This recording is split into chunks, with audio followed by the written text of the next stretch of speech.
क्या राहुल गांधी के कितने पोते खेल रहे हैं भाई? इनका जो प्रधानमंत्री का उम्मीदवार है वो रांडा नहीं है क्या? इनका अभी अभी पूर्व प्रदेश अध्यक्षा रही है हमारी बड़ी बहन शैलजा जी। अब बताओ उनका कितना बड़ा परिवार है, कितने उनके बच्चे हैं, कितने उनके पोते हैं। कांग्रेस ने बेतुके बयान देने की बरसात कर रखी है पूरे देश के अंदर और पूरे प्रदेश के अंदर, और इससे ये लगता है कि इनका पूर्णतः दिमागी बैलेंस बिगड़ चुका है। देखिए, देश के प्रधानमंत्री सभी के प्रधानमंत्री होते हैं और प्रदेश के मुख्यमंत्री सभी के मुख्यमंत्री होते हैं। ये कोई व्यक्ति की लिए बात नहीं है, ये पोस्ट के लिए बात है, संवैधानिक पोस्ट है। आज जिस प्रकार से कांग्रेस ने बेतुके बयान देने की बरसात कर रखी है पूरे देश के अंदर और पूरे प्रदेश के अंदर, और इससे ये लगता है कि इनका पूर्णतः दिमागी बैलेंस बिगड़ चुका है। आज उदय भान जी ने इतना बेहया, बेतुका और बेशर्मी भरा बयान दिया, उसके बाद वो क्या कहता है, मैं तो इस बयान पे अडिग हूं, मैं इस बयान को वापस नहीं लूंगा। आदमी ये कह दे कि ये बयान भावनाओं में गलती से वैसे मजाक में निकल गया तो बात बनती है। ऊपर से वो कहता है कि देश का प्रधानमंत्री रांडा है और हरियाणा का मुख्यमंत्री पांडा है, और प्रधानमंत्री के बारे में कहता है कि उसने धर्मपत्नी की हत्या भी मार भी दी है उसको। अब इन लोगों को कोई समझाने वाला हो, ये प्रधानमंत्री के बारे में इस प्रकार के शब्द बात करते हैं, हरियाणा प्रदेश के मुख्यमंत्री के बारे में ऐसी बात करते हैं। मैं पूछने वाला हूं, आपके माध्यम से पूछना चाहता हूं, क्या राहुल गांधी के कितने पोते खेल रहे हैं भाई? इनका जो प्रधानमंत्री का उम्मीदवार है वो रांडा नहीं है क्या? इनका अभी अभी पूर्व प्रदेश अध्यक्षा रही है हमारी बड़ी बहन शैलजा जी। अब बताओ उनका कितना बड़ा परिवार है, कितने उनके बच्चे हैं, कितने उनके पोते हैं। इस प्रकार के वाहियात बयान दे के ये लोग अपनी गरिमा को कम कर रहे हैं, और ऐसे वाहियात बयान दे के समाज के अंदर कोई विपक्ष की भूमिका, मैं तो शुरू से कहता हूं कांग्रेस ने कभी भी सकारात्मक भूमिका विपक्ष की निभाई नहीं। पिछले 9 साल से देख रहे हैं हम, तो जब हम भूपेंद्र हुड्डा के 5 साल पिछले और अब इस प्रकार के बेतुके बयानों की इन लोगों ने बौछार कर रखी है। ये कोई गरिमापूर्ण बयान नहीं है, और इससे ये लगता है कि कांग्रेस का सत्ता से बाहर रहकर दिमागी संतुलन बिगड़ चुका है, और इस संतुलन बिगड़े का कोई इलाज नहीं होता, तो फिर वो संतुलन बिगड़ा हुआ उनकी जुबान से, उनकी हरकतों से नजर आता है। आज बड़ा शर्मनाक बयान है। मैं आपके माध्यम से कहना चाहता हूं, उदय भान जी या तो अपने बयान पे माफी मांगे, और यदि माफी नहीं मांगते, इनके नेतृत्व में थोड़ी सी भी गरिमा है, तो उदय भान जी को तुरंत इस पद से हटा देना चाहिए। ऐसे बेजुबान आदमी को, बेलगाम आदमी को इतने बड़े पद पर कांग्रेस पार्टी को नहीं रखना चाहिए। किस तरह से इस बयान के बाद कई भाजपा लीडरशिप में उदय भान को माफी मांगने का भी कहा है, लेकिन उदय भान का ये बयान की एफआईआर दर्ज कराओ, बोर्ड में केस करो, लेकिन वो अपने बयान पर कायम रहेंगे। अब ये देखिए ना, मैं आपको बताना चाहता हूं, इसी प्रकार से राहुल गांधी भी बड़ा खुश होकर कहता था कि सारे मोदी चोर हैं। फिर बाद में क्या हुआ? बाद में जब कोर्ट ने कहा तो फिर कहते हैं हमारे साथ जाति हो रही है। आज कांग्रेस के नेतृत्व ने ही उससे रिजाइन लेना चाहिए, उदय भान से।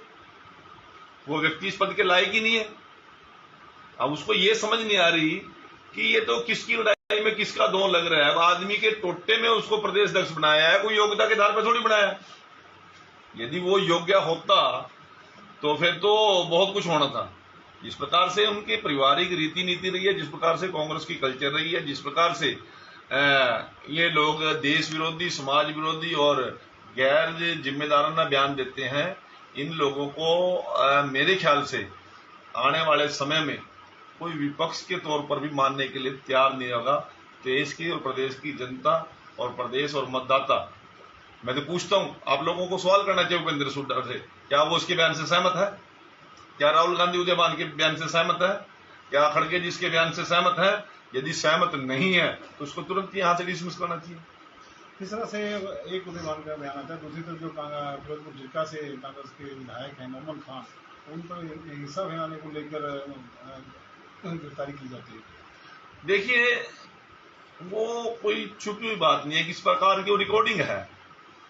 प्याज सा फोड़ देंगे विधानसभा के अंदर, इस प्रकार से अमर्यादित बयान देना, फिर उस प्रकार के लोगों को उकसाना, और जिसके कारण 6 निर्दोष लोगों की हत्याएं हुई, बहनों का अस्मिता पर चोट पहुंची, पूरे नू मेवात क्षेत्र को उन लोगों ने आगजनी की भेंट करने का काम किया। छोटे छोटे बच्चों को किस प्रकार से उन लोगों की, गुंडे लोगों की जुल्म जातियां सहन करनी पड़ी, और अशांति का माहौल बार बार कांग्रेस पैदा कर रही है। चाहे जाट रक्षण के नाम पर भूपेंद्र हुड्डा ने किस प्रकार से रोहतक के अंदर सैनी समाज की, पंजाबी समाज की, ब्राह्मण समाज की, अग्रवाल समाज की चुन चुन के दुकानों को जलाया गया। इसी प्रकार से किसान आंदोलन की आड़ में कांग्रेस के लोगों ने किस प्रकार से पूरे हरियाणा प्रदेश के अंदर आतंक का माहौल पैदा करने का काम किया।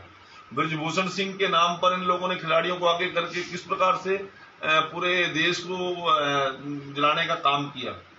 आज कांग्रेस की स्थिति उस गिद्ध की जैसी हो गई है, केवल जिसको मांस चाहिए, वो मांस गधे का है, वो मांस कुत्ते का है, वो मांस बिल्ली का है, उसको तो गिद्ध को तो पेट भरने के लिए मांस चाहिए, वो 10 दिन का सड़ा हुआ मांस है, कीड़े पड़े हुए मांस है।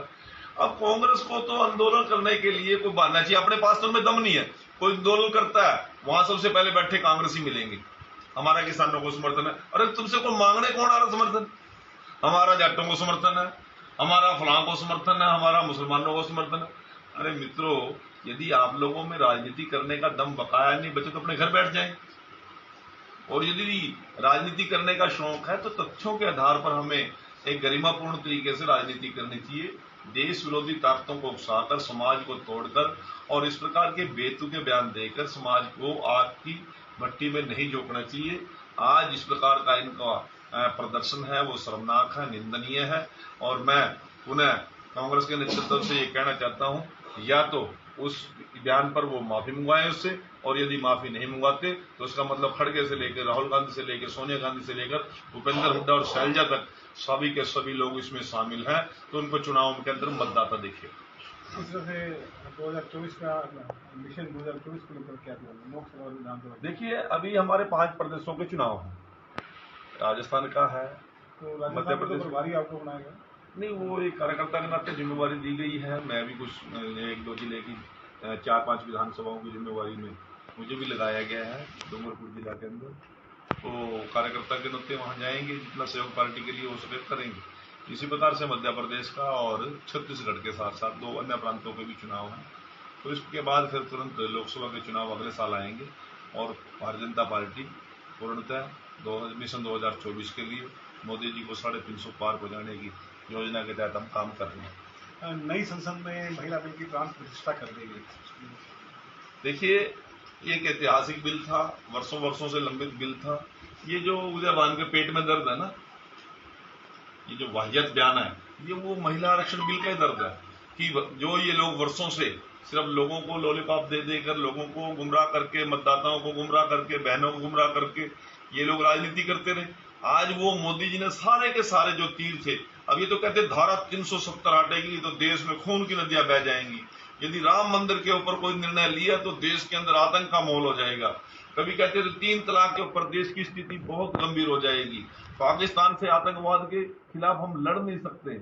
वहां पर फारूक अब्दुल्ला, मुफ्ती मोहम्मद सईद और किस प्रकार के लोग वहां पे आतंक का माहौल पैदा कर रहे थे। आज ये सभी के सभी दुबके अपने घरों में बैठे हैं। वही पीड़ा है जो ये वाहियात बयान दे रहे हैं, वही दर्द है इनको कि आज देश के लोगों को उनके अधिकारों के प्रति क्यों मोदी जी और भारतीय जनता पार्टी और मनोहर लाल जी ईमानदारी का पाठ लोगों के बीच में जाके पढ़ा रहे हैं। इनकी दुकानदारियां, इनकी दलालियां, इनका परिवारवाद, इनका भाई भतीजावाद, इनका क्षेत्रवाद, इनका इलाकावाद, इस प्रकार की राजनीति ये वर्षों वर्षों से करते रहे, उसके ऊपर गहरी चोट जो मारी है, उसी का दर्द इनके जबान से निकल रहा है। इस तरह से कांग्रेस के का समर्थन तो कर रही है, साथ में SC/ST के साथ अन्य महिलाओं को शिक्षण देने की बात कर रही है और जातिगत जनगणना करवाने की बात कर रही है। देखिए, मोदी जी ने एक एक बात को बड़े क्लियर तरीके से संसद में बताया, और उसमें उन्होंने कहा भी है, सब प्रत्येक चीज के ऊपर समीक्षा करने की बात है। और ये बिल महिलाओं के हित के लिए, महिलाओं के सम्मान के लिए, महिलाओं की हिस्सेदारी के लिए है। और ये इधर उधर की दाएं बाएं की बातें घुमा के, ना तो इनकी ताकत है कि वहां बिल का विरोध कर सकें, और अंदर इनकी गिट्टी के अंदर वो निगड़ा नहीं जा रहा, वहां भी फंसे पड़े हैं। अब ये दोनों तरफ से इनके पेट में दर्द है।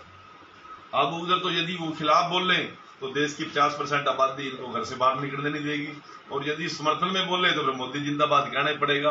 अब इनकी स्थिति वो करती है जो आप क्या क्या बोलते हैं, क्या शब्द बोलते हैं, ना ये घर के रहे ना बाहर के रहे। इन लोगों की राजनीतिक दुकानदारी पे बड़ा हैरिसन का ताला मोदी जी ने और मनोहर जी ने लगा दिया। अब ये लोग केवल बिल बुला रहे हैं और कुछ नहीं कर रहे। मतलब एक छोटा सा सवाल जो है पूछा जा रहा है कि ये जो बीजेपी के सांसद उल्लेख मंजूरी ने दानिश शरीफ पर कुछ आपत्तिजनक टिप्पणी उसको लेकर क्या संसद में मालूम उसने आपत्तिजनक टिप्पणी की है तो तुरंत मेरे केंद्रीय नेतृत्व ने उनको नोटिस दिया है, उनको लोकसभा की तरफ से नोटिस मिला है। हम किसी बात का ना गैर जिम्मेदारी तरीके से कोई समर्थन नहीं करते, परंतु जो साथी ये पूछ रहे हैं क्या उदयभान के बयान का वो लोग समर्थन करते हैं, निंदा करते हैं? क्या खड़गे जिसकी निंदा करेंगे? क्या राहुल गांधी, भूपेंद्र हुड्डा, रणदीप सुरजेवाला, कुमारी सैलजा इसकी निंदा करेगी? क्या कांग्रेस का नेतृत्व, कांग्रेस की लीडरशिप इसका निंदा करती है? क्या ये इंडिया के लोग हैं जो, चाहे लालू यादव है, मुलायम यादव का परिवार है, चाहे नीतीश कुमार का परिवार है, और अभी ताजा ताजा अभय सिंह चौटाला भी कह रहा है मैं भी जुड़ूंगा उसके अंदर, उनका परिवार है, अरविंद केजरीवाल की टीम है, ये समर्थन करते हैं क्या? यदि समर्थन करते हैं तो फिर सजा भुगतने के लिए तैयार हैं, और यदि विरोध करते हैं तो इन लोगों को आज ही एनडीए से बाहर आ जाना चाहिए और उदयभान जी को इस पद से डिसमिस कर देना चाहिए। इस तरह से एक अंतिम सवाल, अगर उदयभान अपनी टिप्पणी के लिए माफी नहीं मांगते तो भाजपा का क्या रहेगा? तो कानूनी दांवपेच भी करेंगे और उन लोगों को घर से बाहर निकलना बंद कर देंगे। इस तरह से इंडिया गठबंधन लोकसभा चुनाव में उतरने जा रहा है तो क्या स्थिति रहने वाली है इस गठबंधन में? भाई ये लड़ने का ब्यों तो अंदा तो चोरा की टीम नहीं बनाने थे, ब्यों तो है ही नहीं लड़ने का। कौन आ कि मैं तक दम रखता हूं, अभी तक ये डिसाइड नहीं कर सकता हूं किसके नाम पे चुनाव लड़ेंगे। कौन अभी हमारे में दम है मोदी जी को मात देने? यदि मोदी जी को मात देने का दम होता तो कांग्रेस कभी इनको मुंह न लगाती, या नीतीश कुमार किसी को मुंह न लगाता, अरविंद केजरीवाल किसी को मुंह लगाता। ये तो अब इकट्ठे होके जैसे वो गली के अंदर हमला करते हैं ना एक ग्रुप बना के, वो उस प्रकार का ये मामला है सारा का सारा।